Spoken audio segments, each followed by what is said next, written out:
Assalamualaikum everyone. Alright, so I hope that you are doing fine there. Okay, so let's do this together. We have to fight for this special semester. Alright, so today I would like to explain to you regarding the sources of written law in Malaysia. Okay, last time we have completed on the four types, okay, four sources of unwritten law. Okay, if you guys still remember, they are coming from English common law and equity, judicial precedent, customary law, and last but not least is Islamic law. Right, so today we continue with the sources of written law in Malaysia. Alright, so as for your information, there are three sources of written law in Malaysia. First is constitution, second is legislation, and third is subsidiary legislation. Okay, there is a difference between subsidiary legislation and legislation itself. Right, so this going to be your objective for today. Okay, at the end of this lesson, you should be able to first to define the terms constitution, to describe the basic doctrines of the constitutions, and to describe the important features of the Malaysian Federal Constitution. Okay, in final exam, normally the question will ask you in this topic in part A, essay question. So this is very important, the basic doctrines and the features of Malaysian Federal Constitution. Okay, so let's start now. Okay, Constitution.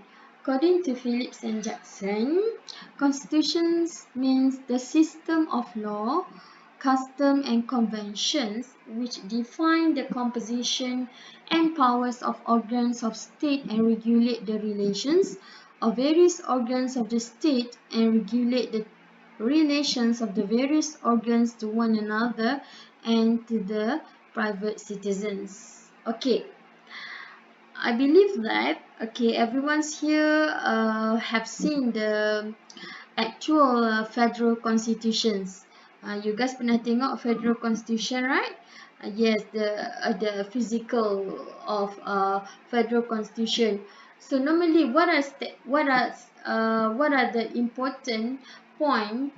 Okay, derived from constitution itself. Okay, it provides the compositions and powers of organs of state in Malaysia. Okay, so there are three organs of state in Malaysia. Okay, we have the executive, and then legislature and judiciary.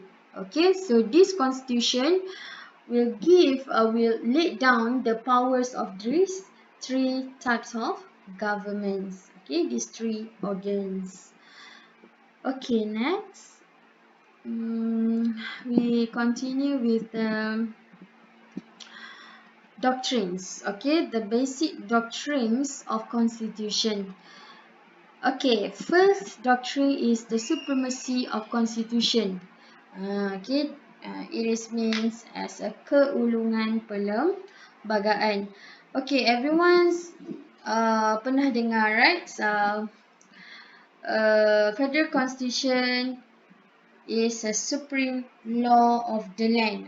It is the main law of the land.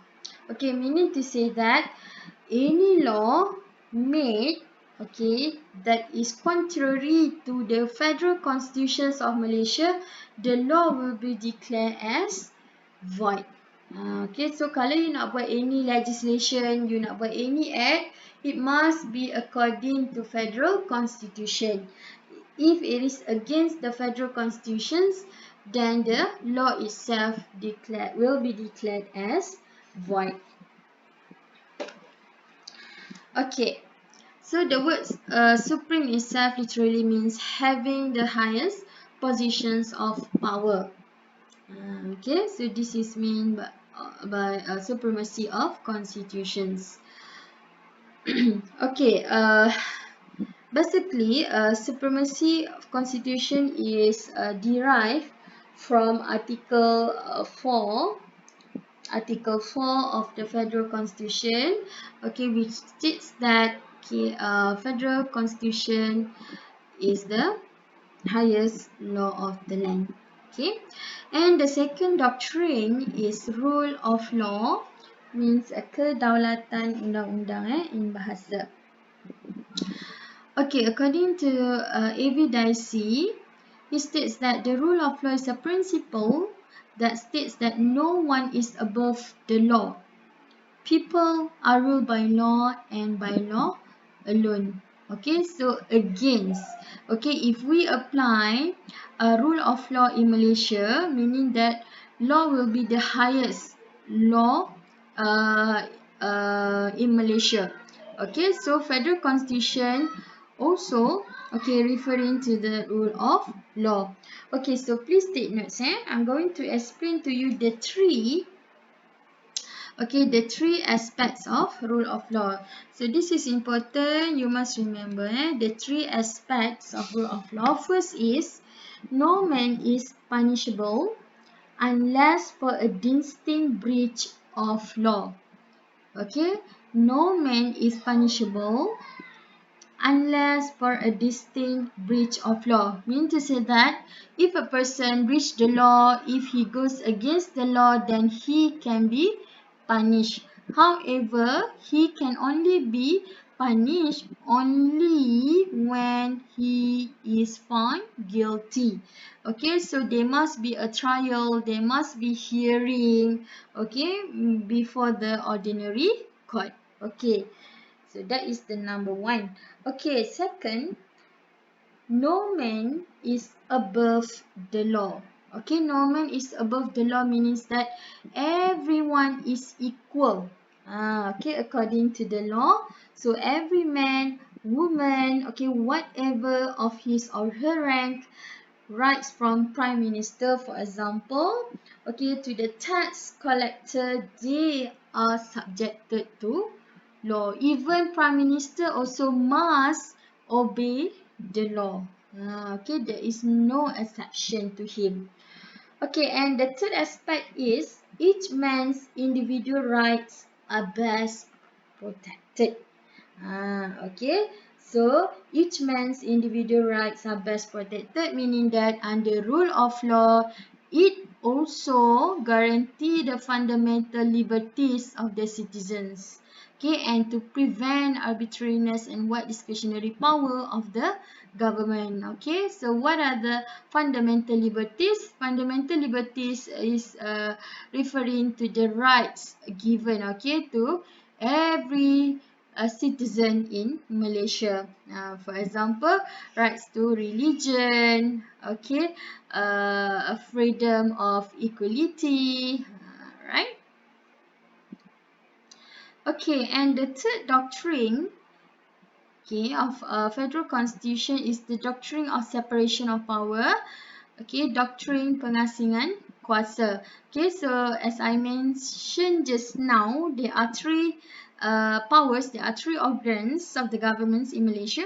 We have judicial. Judicial means the power of administering justice and interpreting laws. Second is the executive, the power of formulating policy and carrying out the actual tasks of the government.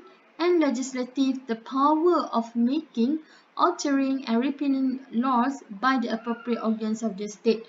Right, so according to this doctrine of separation of power formulated by Montesquieu, so according to him, okay, judiciary, okay, as a judicial body cannot enlarge to the executive function. Okay, so legislative cannot enlarge, cannot interfere to the executive and judicial functions. So this is what means by the doctrine of separation of power. Okay.